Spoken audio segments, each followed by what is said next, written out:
स्वागत है हमारे यूट्यूब चैनल में। देखिए आज के इस वीडियो में देखेंगे क्लास 9 का जो आपका झारखंड शैक्षिक अनुसंधान एवं परीक्षण परिषद रांची द्वारा जो आपका है जारी की गई आपका द्वितीय सार्वधिक परीक्षा का जो है मॉडल प्रश्न पत्र देखेंगे, जो आपका विषय हिंदी ए का है, जो कि सेट 1 देखने वाले इस वीडियो में आपका क्लास 9 का हिंदी ए का सेट 1 देखने वाले, जो कि आपका टर्म 2 का सब्जेक्टिव प्रश्न का।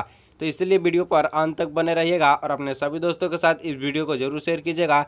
और चैनल पर पहली बार है तो चैनल को सब्सक्राइब करके साथ ही बेल आइकन को प्रेस कर नोटिफिकेशन को ऑन कर दीजिएगा। तो चलिए वीडियो को स्टार्ट करते हैं, वीडियो पर अंत तक बने रहिएगा। कुछ इसका समान निर्देश इसको पढ़ लेते हैं। देखिए आपका समय दिया जाएगा आपका जो 1 घंटा जो 30 मिनट यानी 1.5 घंटा दिया जाएगा। पूर्णांक आपका 40 है, जिस प्रकार आपका ऑब्जेक्टिव प्रश्न में लिया गया था पूर्णांक 40, 1.5 घंटा का समय दिया गया था, उसी प्रकार इसमें है।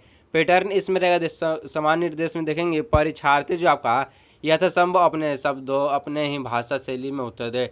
मतलब आपको जिस भी भाषा में अच्छा लगता है देने में, जो समझ में आता है वही आपको प्रश्न में देना है उत्तर। पॉइंट है कि इस प्रश्न पत्र के 3 खंड हैं, सभी खंड के प्रश्नों का उत्तर देना अनिवार्य है। मतलब 3 जो आपका खंड रहेगा, जो आपका हिंदी ए का प्रश्न रहेगा जिसमें आपको सभी उत्तरों को देना अनिवार्य रहेगा। और सभी प्रश्न के लिए जो निर्धारित अंक जो है, सभी प्रश्न के लिए निर्धारित अंक उसके सामने उपांत में अंकित है। प्रश्नों के उत्तर उसके साथ दिए निर्देशों के आलोक में ही लिखे, मतलब उसके नीचे ही लिखना है।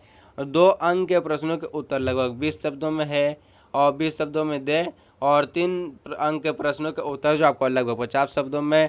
उसके बाद 5 अंकों के प्रश्नों के उत्तर लगभग 100 शब्दों में। और जो एवं 6 अंक के जो प्रश्नों के उत्तर लगभग 150 शब्दों में।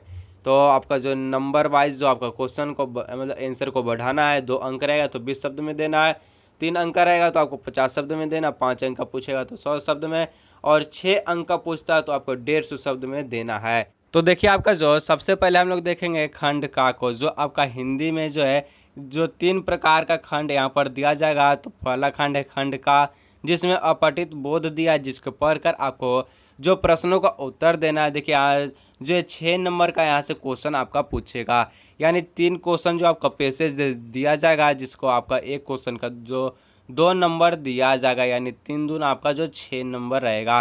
तो 6 नंबर का प्रश्न है। तो हम लोग तीनों प्रश्न को देखते हैं, वीडियो पर अंत तक बने रहिएगा। तो देखिए आपका जो पहला प्रश्न है कि खंड का कि गांधी जी की जो है पत्नी का क्या नाम था। जी गांधी जी है, उसका पत्नी का क्या नाम था। पैसेज में आप ढूंढेगा तो मिल जाएगा। तो कस्तूरबा गांधी जो है गांधी जी की पत्नी का नाम था। पैसेज में आप अच्छी तरह से उसको पढ़िएगा, आपको वहीं से आपका तीनों का जो है प्रश्न का उत्तर वहाँ से मिल जाएगा। देख लीजिएगा, एक बार नहीं मिलता तो कमेंट में ज़रूर बताइएगा। देखिए 2 नंबर का प्रश्न है कि दैनिक जीवन में जो है लोगों को हम कौन कौन से कार्य करते हुए देखते हैं। दैनिक जीवन में जो है लोगों को कौन कौन से काम करते हुए हम लोग देखते हैं। तो दैनिक जीवन में कुछ लोग जो निम्न स्तर पर कार्य करते हैं, तो कुछ उच्च स्तर पर, यानी जो है कुछ जो है नीचे योग में काम करते, कुछ उच्च योग में काम करते हुए दैनिक जीवन में हम लोग ऐसे ही लोगों को काम करते हुए देखते हैं। देखिए 3 नंबर का जो प्रश्न है कि देखिए कि बाबा आमटे और जो है सुंदरलाल जो है बहुगुणा अपने किन किन कार्यों के लिए जाने जाते हैं। किन किन जो कार्य किया जिसके लिए जो बाबा आमटे सुंदरलाल जो बहुगुणा जाने जाते हैं। तो आपको पैसेज में पढ़ लीजिएगा, सभी का आंसर जो पैसेज में मिल गया है। तो बाबा आमटे जो है समाज द्वारा जो तिरस्कृत कुष्ठ और रोगियों की सेवा तथा सुंदरलाल जो बहुगुणा चिपको आंदोलन के माध्यम से पेड़ को संरक्षण प्रकार करने के लिए जाने जाते हैं।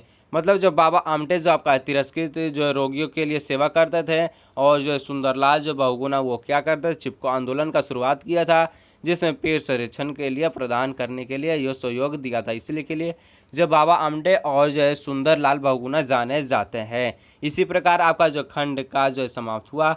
हम लोग देखेंगे खंड खंड का जो आपका जो पाठ्य पुस्तक से लिया गया है। तो पाठ्य पुस्तक आपका जो प्रश्न यहाँ से स्टार्ट होता है, यानी आपका जो किताबी का प्रश्न यहाँ जो है स्टार्ट होता है। तो प्रश्न 4 में देखेंगे निम्नलिखित प्रश्नों में किन्हीं 4 प्रश्नों को उत्तर दें।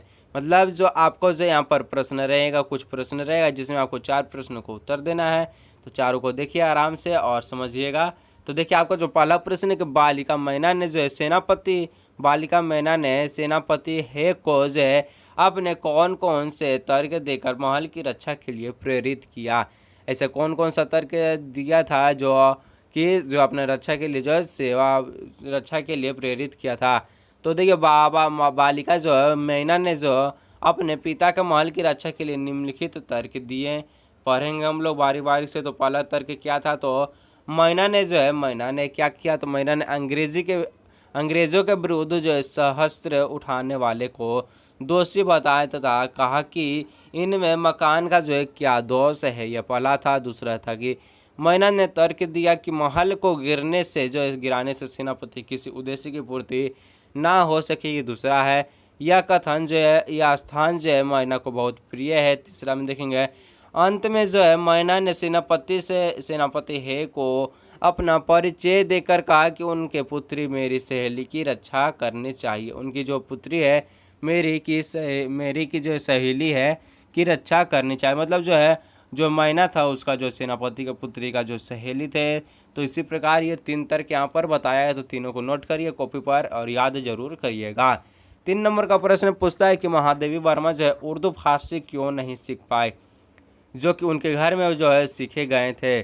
तो महादेवी वर्मा लेखिका के उर्दू जो फारसी में जो बिल्कुल रुचि नहीं होने के कारण वह उससे सीख नहीं पाए।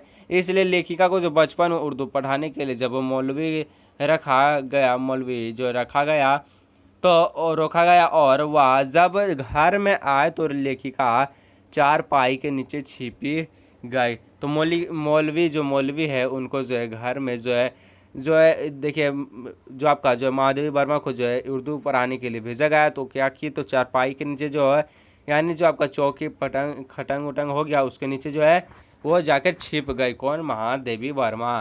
तो गा नंबर में हम लोग देखेंगे कि कोयल की कुक सुनकर जो है कवि की क्या प्रतिक्रिया थी। मतलब जो कैदी कोकिला का जो प्रश्न है कि कोयल की कुक सुनकर कवि की क्या प्रतिक्रिया थी, तो उत्तर है कि कोयल की कुक सुनकर कवि को ऐसा लगता था जैसे कोयल इसके लिए कोई संदेश लेकर आया है। संदेश शायद महत्वपूर्ण है, नहीं तो कोयल जो है सुबह होने तक इंतजार करती। देखिए घ नंबर का प्रश्न कि बच्चे काम पर जा रहे कविता के आधार पर जो कवि क्या बतलाना चाहते हैं। मतलब जो है कवि क्या बतलाना चाहते हैं कि बच्चे काम पर जा रहे हैं। तो देखिए आपका जो उत्तर हो जाएगा कि बच्चे काम पर जा रहे हैं कि देखिए प्रस्तुत कविता में जो है बाल मजदूरी तथा जो है बाल श्रम का वर्णन जो किया गया है।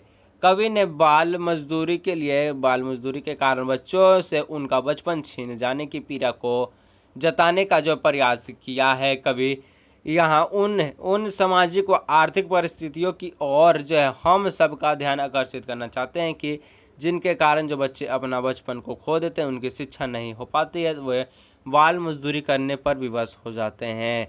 इसी प्रकार जो है मतलब बच्चे जो है काम पर जाते हैं, यही जो कवि इसमें बतलाना चाहते हैं, सभी मनुष्य को जागृत करना चाहते हैं। उसके बाद देखिए आपका जो नेक्स्ट प्रश्न पूछा गया क्या है कि देखिए सखी जो है सखी ने जो है गोपी से कृष्णा का कैसा रूप धारण करने का आग्रह किया था। तो कैसा रूप जो है धारण करने के आग्रह किया था। उत्तर क्या हो जाएगा? सखी गोपी से वही जो सब कुछ धारण करने के लिए कहती थी जो कृष्ण धारण करते थे। सखी ने गोपी से आग्रह किया कि वह कृष्ण के समान सर में मोरपंख का मुकुट धारण कर ले, गले में गुंज की माला पहने, तन पर पीले वस्त्र पहने, हाथ में लाठी थामे और पशुओं के संग विचरण करे। जिस प्रकार जो है कृष्ण भगवान कृष्ण जो है अपना वस्त्र धारण करते थे, जैसे रूप में रहते थे, उसी प्रकार जो गोपियां भी रहने का प्रयास करना चाहती थी और उसी प्रकार का जो है रूप को धारण करना चाहती थी। यही प्रश्न इसमें बताया गया है। देखिए नेक्स्ट प्रश्न आपका कि मैना जड़ पदार्थ मकान को बचाना चाहते थे, तब जो अंग्रेज उसे नष्ट करना चाहते थे। क्यों? जो मैना है नाना साहिब की पुत्री जो है मैना जो है अपना घर को बचाना चाहती, तो जो अंग्रेज उसे नष्ट करना चाहते थे। क्यों? तो मैना ने अपना जो मकान को बचाना चाहती थी क्योंकि वह जो उसी मकान में पली बड़ी थी, वह मकान उसकी पैतृक धरोहर थी। उसी ने जो मैना के बचपन की पिता की परिवार की यादें समाई हुई थी, वह उसके जो जीवन का जो भी सहारा हो सकता था। इसलिए वह जो है उसे बचाना चाहती थी। नाना साहेब ने अंग्रेज सरकार को बहुत हानि पहुंचाई थी। तो देखिए अंग्रेज़ों के लिए वह राजमहल उनके दुश्मन नाना साहब की निशानी था। उनकी हर निशानी जितना भी नाना साहब का निशानी था उनको जो मिट्टी में मिला देना चाहता था कौन? अंग्रेज, ताकि देश में फिर कोई अंग्रेज के विरुद्ध आवाज़ ना उठा सके। तो नाना साहब जो था वो अंग्रेज़ों को बहुत हानि पहुंचाए थे। नाना साहब जिसकी पुत्री का नाम मैना था। तो मैना इसी प्रकार का जो है इसमें बताया कि मैना कैसे भस्म होती है। तो इसको आप किताब में पढ़िएगा, सब समझ में आ जाएगा। अगर एक बार आप इसको पढ़ लेते हैं किताब में तो आपको इस सब क्वेश्चन को देखने का ज़रूरत नहीं है, खुद अपने आप से ही बना सकते हो। ऐसा क्वेश्चन पूछेगा तब। तो देखिए नेक्स्ट प्रश्न आपका पूछता प्रश्न 5 में कि निम्नलिखित प्रश्नों में किन्हीं दो प्रश्नों के उत्तर दे। निम्नलिखित प्रश्नों में किन्हीं दो प्रश्नों को उत्तर देना है। तो देखिए दो प्रश्नों को उत्तर देना आपको। जो पहला प्रश्न है कि रीढ़ की हड्डी जो है शीर्षक एकांकी के द्वारा लेखक ने समाज के किन बुराइयों के और संकेत किया है। उत्तर हम लोग देखेंगे। जो रीढ़ की हड्डी है, रीढ़ की हड्डी की एकांकी के माध्यम से लेखक समाज से पुरुषवादी मानसिकता को उखाड़ फेंकना चाहता है। पुरुषवादी मानसिकता के कारण ही हमारा समाज प्रगति की दिशा में अग्रसर नहीं हो रहा, साथ ही अन्य देशों की तुलना में जो पिछड़ता भी जा रहा है। हमारे समाज में महिलाओं की स्थिति अत्यंत दयनीय है। लड़कों व लड़कियां में भेदभाव किया जाता है। लड़कियों को सभी प्रकार के अधिकारों से वंचित रखा जाता है। उन्हें विभिन्न प्रकार के सामाजिक बंधनों के घेरे में जो है जकड़ रखा जाता है। उन्हें किसी प्रकार का निर्णय लेने की स्वतंत्रता नहीं दी जाती है। साथ ही विभिन्न प्रकार के नियम उन पर थोपे जाते हैं। इस प्रकार जो लेखक इस पाठ के माध्यम से समाज में व्यक्त जो विसंगतियों और जो है ध्यान आकृष्ट करना चाहते हैं। साथ ही महिलाओं को पूर्ण एवं स्वतंत्र रूप से जीने पर भी बल देते हैं, जिससे एक स्वस्थ समाज की रचना की जा सके तथा समाज का विकास किया जा सके। मतलब जो रीढ़ की हड्डी जो है उसका जो है रीढ़ की हड्डी में जो एकांकी दिया गया है, जिसमें आपका जो है इसका जो है उमा नाम का एक लड़की थी, जिसको जो है पढ़ा लिखा जो है आपका जो है रीढ़ की हड्डी जो है शंकर, यानी जो का शंकर जिसका विवाह होने वाला था उमा को, शंकर का रीढ़ की हड्डी के लिए जो टेरा था। इसमें बताया गया कि जो उमा है शंकर को जब शादी किया जाता था तो किया नहीं, मतलब देखने आए थे, तब जो उमा को इस प्रकार बताया गया कि वो जो 10वीं पास थी, बल्कि वो लड़के जो है आगे तक की शिक्षा प्राप्त कर चुकी थी। फिर भी जो है उनका जो उमा का जो पिता है उन्हें जो बताया गया था शंकर के पिता से कि उमा जो है 10वीं पास की है, क्योंकि शंकर के पिता को जो है लड़की ज़्यादा पढ़ा लिखा नहीं चाहना था। तो इसी में ये जो कवि इसमें बताना चाहते हैं कि बुराइयों को की और संकेत करता है रीढ़ की हड्डी। तो इसको पढ़िए, दिमाग में हटाइए और याद जरूर करिए। सभी को कॉपी पर भी ज़रूर नोट करिएगा। ख नंबर का प्रश्न है, गरीब आदमी का शमशान नहीं उजाड़ना चाहिए, स्पष्ट कीजिए। देखिए जो आपका गरीब आदमी है, ये प्रश्न आपका जो माटी वाला चैप्टर से लिया गया है, जिसमें जो गरीब आदमी का शमशान नहीं उजाड़ना चाहिए। इस कथन का आशय यह है कि गरीबों का रहने का जो सहारा नहीं छीनना चाहिए। माटी वाली जब एक दिन मजदूरी करने घर पहुंचती है तो उसके पति को मृत्यु हो जाती है। अब उसके सामने विस्थापन से ज़्यादा भी पति के अंतिम संस्कार की चिंता होती है। बांध के जो कारण जो सारे शमशान पानी में डूब गया तो बाढ़ हो जाएगा। बाढ़ के कारण जो सारे शमशान जो पानी में डूब चुके थे, उसके उसके लिए घर और शमशान में कोई अंतर नहीं रह सका। इसी दुखी के कारण जो आवेश में इस वाक्य को कहती है।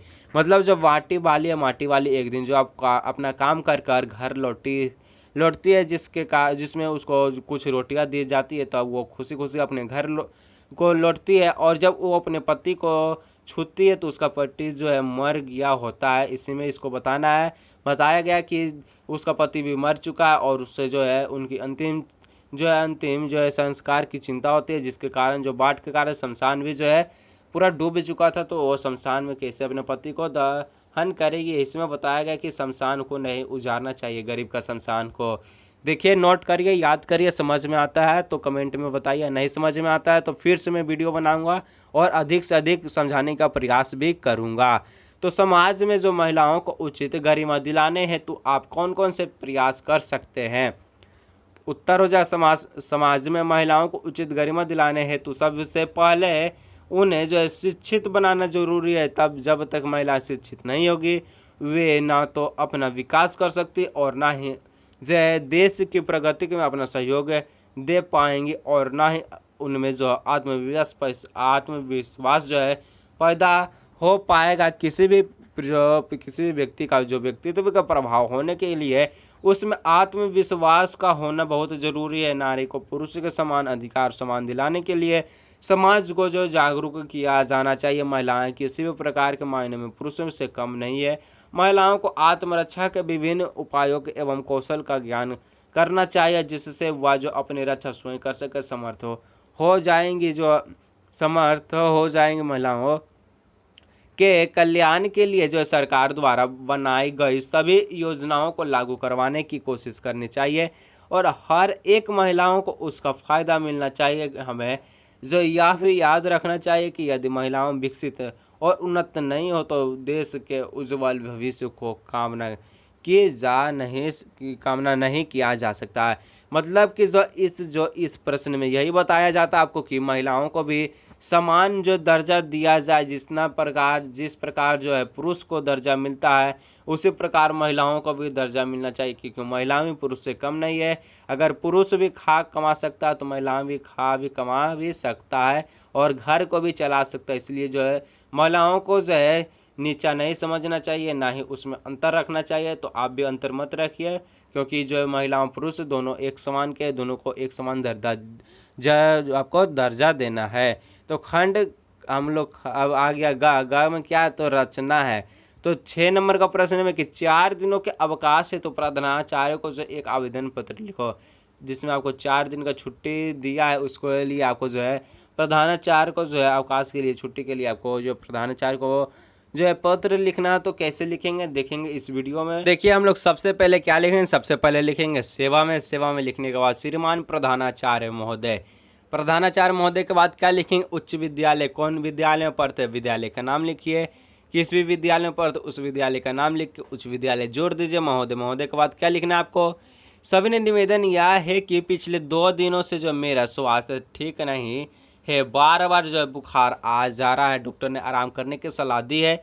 अतः आपसे प्रार्थना है कि दिनांक इतना से इतना, मतलब डैश, मतलब आप जिस भी दिन जो है अगर आप इस पत्र को लिखते हैं वहीं से आपको जो 4 दिन को गैप देना है। तो किसी भी दिन लिखिए, आपको 4 दिन का यहाँ गैप देना है। तो उसके बाद लिखेंगे तक मुझे अवकाश प्रदान करने की कृपा करें, धन्यवाद, आपकी आज्ञाकारी शिष्य राजीव प्रधान। आपका जिस भी नाम है लिख दीजिए, कक्षा जितना में पढ़ते कक्षा 9 में ही पढ़ेंगे, तो आप कक्षा 9 में पढ़ेंगे तो कक्षा 9 का ही अपना कक्षा 9 आपको लिखना है। और याद रखिए आपको 4 ही दिन का इसमें डैश देना है। तो जैसे तारीख में बताता हूँ, जैसे आप 16 को किसी भी 16 को लिखते हैं, 16 5 हो गया, 8 हो गया, 9 हो गया, 10 किसी भी दिन, तो 16 से 4 दिन कितना होगा, 20 होगा। तो 21 को आप जाएंगे विद्यालय, तो आप 21 तक का जो है इसमें लिखिएगा 21, तो 16 और 4 कितना हो जाएगा 20, यानी 20 ही लिखिए। तो 20 16 4 20 हो जाए, तो आपको 4 दिन का इसमें गैप दिया जाएगा।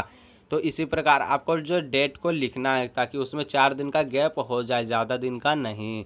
अथवा के बाद हम लोग देखेंगे कि अथवा में एक और प्रश्न दिया है। अथवा मतलब क्या होता है आपका, देखिए अगर आप ऊपर कहीं लिख सकते हो तो ऊपर के लिखिए, अगर आप नीचे को लिखना चाहते हैं तो नीचे को लिखिए। तो इसमें आपको मैं दोनों को बताता हूं, तो दोनों को देखिए, ध्यान से पढ़िए और लिखिए, कॉपी पर जरूर नोट करिए। तो अथवा में आके अपनी छोटी बहन के समय के सदुपयोग की सलाह देते हुए एक पत्र लिखिए।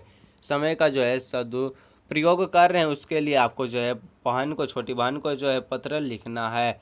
तो किस प्रकार लिखेंगे देखिए इस वीडियो में। तो पहले लिखेंगे सर्कुलर रोड धनबाद, जिस भी नगर में रहते हैं, जहाँ भी रहते हैं, जिस भी ज़िला में रहते हो वहाँ उस ज़िला का नाम लिखिए। जिसमें जो घर में रहते हो रोड का नाम है, तो यहाँ आपको जहाँ पर आपका जो है एड्रेस पड़ता है वहाँ का नाम लिखिए। उसके बाद क्या लिखेंगे, उसके बाद लिखना है कि 22 मई 2022, जिस प्रकार यहाँ लिखा है, आप जिस तारीख को लिख रहे हैं उस तारीख को यहाँ पर आपका जो है डेट लिखना चाहिए। प्रिय बहन निशा, जिस भी बहन का आपका जो नाम है, बहन का जो भी नाम है लिख देना। मैं यहाँ जो ठीक हूँ और आशा करती हूँ कि जो कि तुम भी वहाँ कुशल होगी। मुझे तुम्हारे छमाही की परीक्षा के परिणाम के बारे में जो पता चला, जिसमें तुम्हारे अंक बहुत कम आए हैं। अब तुम्हारी वार्षिक परीक्षा भी आने वाली है, इसलिए तुम यही कहना चाहूँगी कि हमेशा की तरह पढ़ाई को जो है कल पर मत छोड़ो और समय के महत्व को समझो और खूब मेहनत करो, अन्यथा तुम्हें पछतावा करना पड़ सकता है। तो देखिए इस प्रकार का पत्र है कि देखिए आपको जो है इसमें क्या बताना है, समय का महत्व देते हुए आपको बताना है जिस प्रकार को समय का जो है सदुपयोग यानी समय का जो है गलत काम किया जा रहा है, समय पर आपको जो काम नहीं किया जा रहा है। मतलब आज पर कल पढ़ेंगे, कल पढ़ कर फिर कल होगा तो फिर बोलेंगे परसों पढ़ेंगे, परसों होगा, फिर बोलेंगे कल पढ़ेंगे, कल पढ़ेंगे, इसी दिन आपका समय बीत जाएगा। देखिए जिस प्रकार वो छमाही यानी जो आपका मतलब देखिए पहले आपका एग्ज़ाम होता था जो कि आपको जो है एक जून में लिया जाता था और एक आपका जो है मार्च अप्रैल में लिया जाता था। तो इसको छमाही बोलते हैं जून को, और वार्षिक हो गया आपका मार्च वाला। तो जून में जब एग्ज़ाम दिया उसका बहन छोटा बहन निशा, तो उसमें उसका जो है अंक बहुत कम आया, जिसके कारण जो है उनका जो है रिजल्ट भी खराब हो सकता था। तो इसका आपकी वार्षिक परीक्षा बाकी था। तो इसी प्रकार बोला कि समय का जो है ध्यान देते हुए आपको जो है वार्षिक परीक्षा में अंक ज़्यादा लाना है। तो आपको जो है समय को जो है गलत कामों में व्यर्थ नहीं करना है। तो आप भी पढ़िए क्योंकि आपका एग्ज़ाम में आने वाला समय बहुत कम है। तो समय को देखते हुए आप भी पढ़ाई को चालू करिए। उसके बाद लिखा, माँ पिता को मेरा नमस्कार करना, तुम्हारी बहन राधा। तो अगर आप भाई है तो भाई भी लिख सकते हो, जो भी आपको जो है राम भी लिख सकते हो, कोई दिक्कत नहीं। आपका जो भी नाम है, अगर लड़का लिखता है तो लड़का वाला नाम लिखेगा, लड़की लिखी है तो लड़की अपना नाम लिखी। तो इसमें लड़की लिखी है अपना छोटी बहन को, तो राधा थी, तो राधा ने अपनी छोटी बहन निशा को लिखी थी। उसी प्रकार हम लोग देखेंगे 7 नंबर का प्रश्न में क्या पूछा है कि दिए गए संकेत बिंदु के आधार पर निम्नलिखित में से किसी एक विषयों पर निबंध लिखे। शब्द सीमा कितना होना चाहिए? 150 होना चाहिए, ताकि आपको 6 नंबर यहाँ से मिल सके। अभी ऊपर का था कि 6 नंबर में आपको 150 बदल का जो है शब्द में आपको जो उत्तर देना है। तो सबसे पहले क्या देखेंगे, तो पर्यावरण प्रदूषण दिया गया। पर्यावरण प्रदूषण एक गंभीर समस्या है, संकेत बिंदु है। अर्थ प्रदूषण के प्रकार, प्रदूषण के कारण सुधार के उपयोग, उपाय और उपसंहार। तो हम लोग पर्यावरण को देखेंगे तो उत्तर क्या हो जाएगा आपका कि अर्थ क्या हो जाएगा, पर्यावरण के किसी भी घटक में होने वाले खराब परिवर्तन जिसमें जीव जगत पर बुरा प्रभाव पड़ता है, पर्यावरण प्रदूषण कहलाता है। पर्यावरण प्रदूषण में मानव का विकास प्रक्रिया, औद्योगिकीकरण तथा नगरीकरण आदि का महत्व योगदान है। उसके बाद देखेंगे प्रदूषण के प्रकार के, प्रदूषण का प्रकार। पहले देखिए ये आपका जो अर्थ दिया था, पर्यावरण के अर्थ दिया था, संकेत बिंदु आपका यहाँ से चालू होता प्रदूषण के प्रकार से। तो प्रदूषण प्रकार में क्या है कि पर्यावरणीय घटकों के आधार पर जो पर्यावरण जो है प्रदूषण को भी मृदा, वायु, जल एवं ध्वनि प्रदूषित आदि में बांटा गया। मतलब जो प्रदूषण का भी प्रकार है, जैसे मृदा प्रदूषण हो गया, वायु प्रदूषण, जल प्रदूषण, ध्वनि प्रदूषण, प्रदूषण को इस प्रकार में बांटा गया है। देखेंगे प्रदूषण का कारण किस प्रकार जो है पर्यावरण का जो प्रदूषण का कारण होता है। तो प्राकृतिक संतुलन का तेजी से बिगड़ते जाना है। इसका मूल्य में जो है मनुष्य की स्वार्थपूर्ण गतिविधियां। मनुष्य अपने स्वार्थ के लिए प्राकृतिक संसाधनों का विवेकपूर्ण दोहन एवं दुरुपयोग करने लगा है। इससे सारा प्राकृतिक तंत्र गायब हो गया। इससे वैश्विक उष्मीकरण का खतरा बढ़ गया और अब तो प्रदूषण का हाल यह है कि शहरों में सर्दी की ऋतु इतनी छोटी होती जा रही है कि अब कब आए कब इसका पता कोई नहीं। मतलब जो है ये सब प्रकार का जो पर्यावरण प्रदूषण है, जिसमें जो है शहरों में जो है सर्दी में जो है सर्दी ऋतु का जो है इतना छोटा हो गया समय कि कब वो आता है कब जाता है कोई पता नहीं चलता है। समय इसका सुधार में देखेंगे तो सुधार के उपाय में क्या, प्रदूषण को रोकने के लिए सबसे पहले पेड़ों को काटने से बचाना चाहिए तथा अधिक से अधिक जो पेड़ पौधे लगाना चाहिए, कल कारखानों की चिमनियों को जो इतना ऊंचा उठाया जाना चाहिए कि इनके प्रदूषित हवा ऊपर निकल जाए और इनके कचरे को जल स्रोतों में जो मिलाने से रोकने का भरपूर प्रबंध किया जाना चाहिए। घर के अपशिष्ट पदार्थों तथा पेड़ों की जो सूखी पत्तियां को उपयोग खाद बनाने में जो है किया जाना चाहिए। इसी प्रकार से हम लोग पर्यावरण को रोक सकते हैं प्रदूषण होने से। तो उपाय देख लीजिए, नोट कर लीजिए। उसके बाद उपसंहार में देखेंगे क्या कि जो है प्रदूषण की समस्या विश्वव्यापी है, जान एवं जानलेवा समस्या। इसे रोकने के लिए व्यक्तिगत प्रयास के अलावा सामूहिक प्रयास की आवश्यकता है। आइए इस रोकने के लिए हम सब भी अपना योगदान देते हैं। बस हो गया, जिसमें आपको भी पेड़ पौधे लगाना है, अधिक से अधिक छोटे छोटे पेड़ पौधे लगाइए। आसपास में जितना भी पेड़ पौधे को जो काटते उनको रोकिए।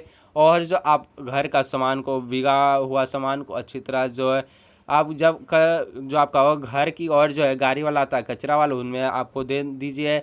आसपास गंद को नहीं बिगिए, जिसके कारण जो पर्यावरण प्रदूषण जो बर्बाद हो। तो ठीक है, इसी के बारे में आपको इसमें बताया गया था। उसके बाद अथवा में दिया गया, तो अथवा में 2 गो दिया गया आपको। सबसे पहले कंप्यूटर एक वरदान है, स्वच्छता का महत्व है। तो इसमें एक ही प्रश्न को बताना था, तो एक प्रश्न को बता दिए। 2 प्रश्न को अगर यदि आप इन दोनों प्रश्न को बारे में जानना चाहते हो तो कमेंट में ज़रूर बताइए। इन दोनों प्रश्न को उत्तर में लेकर आऊँगा। तो मैं चाहता था कि सबसे पहले आप पर्यावरण प्रदूषण को पढ़िए, क्योंकि वो सबके लिए महत्वपूर्ण है। तो उसको देख लीजिएगा। तो बात देखिए, आपको जो 8 नंबर का प्रश्न पूछता है कि विद्यालय में स्वच्छता अभियान को लेकर 2 मित्रों के बीच हुए संवाद को लिखिए। मतलब जो 2 मित्रों को बीच के संवाद को लिखना है, बातचीत को, जिसके जो विद्यालय में स्वच्छता अभियान से लेकर है। तो अथवा में एक और प्रश्न क्या है कि कोरोना महामारी के विषय में 2 मित्र के बीच हुए संवाद को लिखिए। तो लिखते हैं इसको। तो कैसे लिखेंगे तो देखते हैं इसको। देखिए, सबसे पहले क्या लिखेंगे उत्तर में कि जैसे कोई मतलब जो 2 बीच मित्रों का किसी भी प्रकार का नाम दीजिए। इसमें प्रकार का नाम है राजू नाम है, और एक का नाम है क्या, तो दीपक नाम है। तो देखिए, राजू जो बोलता है सुप्रभात मित्र कैसे हो। तो दीपक ने क्या उत्तर देता है कि मैं ठीक हूँ, तुम कैसे हो। राजू की ठीक हूँ, परंतु आजकल जो पढ़ाई को लेकर चिंतित हूँ। दीपक बोलता है हाँ दोस्त, इस कोरोना महामारी का जो है हमारी शिक्षा को बहुत प्रभावित किया है। आगे क्या बोलता है, राजू की पढ़ाई के साथ साथ जो है रोजमर्रा की ज़िंदगी भी प्रभावित है। पढ़ाई के साथ साथ क्या, तो रोजमर्रा की ज़िंदगी जो है प्रभावित है। दीपक क्या बोलता है कि हाँ दोस्त, कोरोना की मरीज की संख्या बढ़ती जा रही है, ऐसे में लॉकडाउन खुलने की उम्मीद नहीं दिख रहा है। दीपक का उत्तर है। तो राजू इसमें बोलता है ऑनलाइन जो है पढ़ाई तो कर रहे हो ना। दीपक बोलता है हाँ, परंतु स्कूल में पढ़ने की जो है बात ही कुछ और है। स्कूल में कुछ और तरीके से पढ़ते हैं, लेकिन ऑफलाइन में अलग से पढ़ते हैं, और ऑनलाइन जो आपका है ऑनलाइन में अलग से पढ़ाई होता है। तो राजू क्या बोलता है इसी पे कि राजू से बोलता है हाँ मित्र, ये तुम सही कह रहे हो। दीपक इस वर्ष से प्रार्थना है कि जल्द से जल्द महामारी हमारे देश से ख़त्म हो जाए, जिससे हम आम जिंदगी जो फिर से पहले जैसा हो जाए। मतलब इसी प्रकार 2 बीच मित्रों के साथ विवाद इस प्रकार हुआ कि कैसे बातचीत की अपने साथ, किस प्रकार जो है लॉकडाउन को हटाने के लिए बोले, अपना पढ़ाई को बोले लेकर। तो इसी प्रकार जो आपका सीट 1 कंप्लीट हुआ, जो कि आपका हिंदी ए का है। और इस वीडियो को अधिक से अधिक अपने दोस्तों के साथ शेयर कीजिएगा, और चैनल को जरूर सब्सक्राइब करके जाइएगा। और इसमें जिस प्रकार का आपको दिक्कत होता है आपका हिंदी ए का सीट 1 में, कमेंट में ज़रूर बताइएगा, उसको हम अधिक से अधिक समझाने का प्रयास करेंगे। तो चलिए मिलते हैं अगले नेक्स्ट वीडियो में।